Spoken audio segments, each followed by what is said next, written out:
All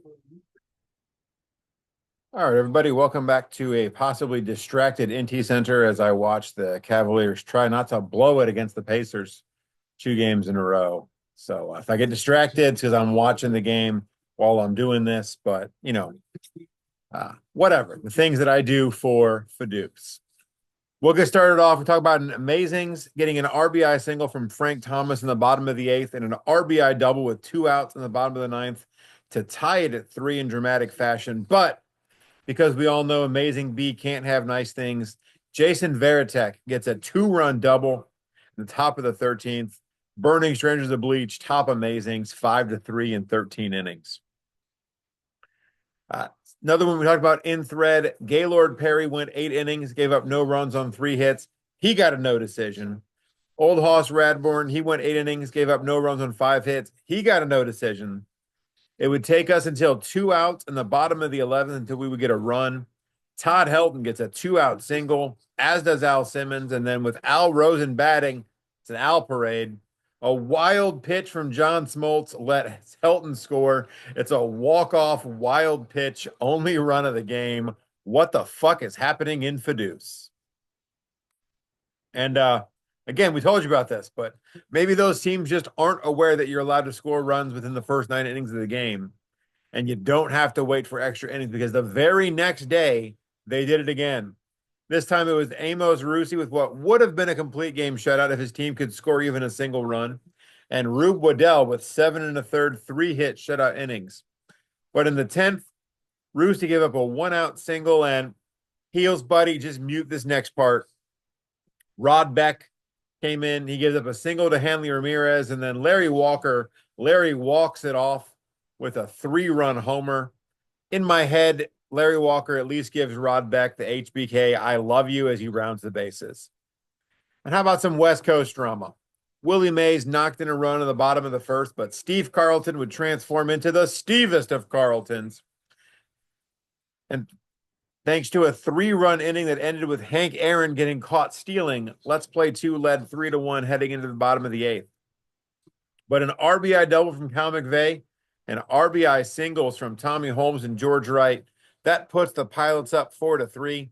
Harmon Killebrew doubles off Van Mongo to open the 9th, but Billy Williams can't get the bunt down to move him over. Mike Schmidt strikes out. Carlton Fisk flies out. The Pilots escape with that 4-3 win. And after 2 days of not scoring in the first 9 innings by either team, performance enhancers sent Jacob deGrom to the mound. I don't know what else they expected in that situation. deGrom walked Derek Jeter to open the game. Jackie Robinson bunted him to third, and Mickey Mantle brought him home. That was not only the only run deGrom gave up, it was the only run of the game. Denny Driscoll gets the 5-hit shutout, and the Bandwagoners win that one 1-0. Elsewhere, George Sisler hit a 2-run homer in the top of the 5th. Sam Crawford hit a 3-run homer in the bottom of the 5th. And we're going to end up tied at 5 at the end of 9 innings between San Diego and Atlanta. In the 10th inning, Crawford draws a 1-out walk, and then he gets to watch as the pinch-hitting Goose Goslin sends one 417 feet. That's a walk-off winner. Atlanta wins it 7-5 in 10 innings. Amazings and Shaq Barons were tied at 2 heading into the 8th. A pair of solo homers from Biz Mackey and Charlie Blackwell, plus a pair of 2-run homers from Fred Lynn and Dickie Thon. That's a 6-run inning, makes it 8-2 to Amazings. They'll win it by that score. Now, neither Pete Alexander nor Max Scherzer had given up a run to start this game, and we were scoreless heading into the top of the 9th. That's where Yadier Molina hit a 2-run homer off Bruce Sutter. The Angels of Hernandez beat Let's Play 2 2-0. And then, Gales of November, brand new ball players. They were tied at 1 thanks to great starts from Pud Galvin and Francisco Liriano.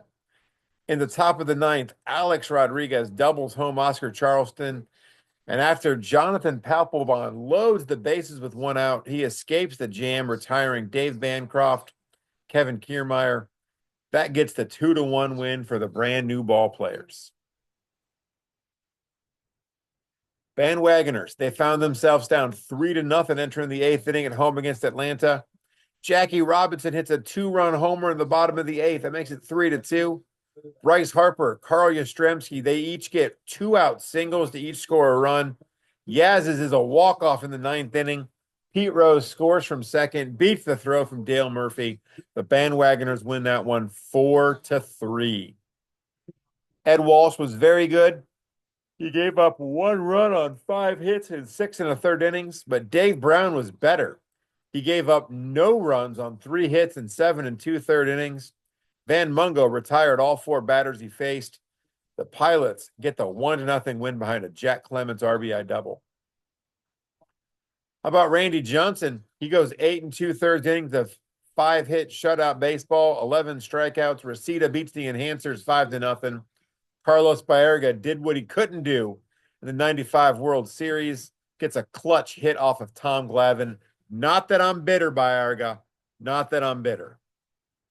And, well, last one we'll cover is this one, but clearly death, taxes, and late inning collapses from Sithy of Ostenard. A pair of RBI singles from Nap LaJoie and Hal Trotsky had Sithy up 2-1 heading into the 8th. They stick with Smokey Joe Wood. He gives up a 1-out homer to Cy Seymour. He loads the bases on a single by Jack Glasscock, a double from Ed Delahunty. I'm sorry, Cleveland's own big Ed Delahunty, and an intentional walk to Dan Bruthers. A Jimmy Fox single breaks the tie. A sac fly from Christian Yelich adds an insurance run. Sithy will threaten in the 9th. They get singles from LaJoie and Trotsky to open the inning, but Jose Ramirez lets Shawn down with a ground out. Stan Musial, Cesar Cedeno both strike out, and the Demon Bags win at 4-2. Looks like the Cavs are going to hold on tonight in the year 2025. That was your Whip Around FODEUSS this week in 1990, and we will see you next time for another Whip Around FODEUSS.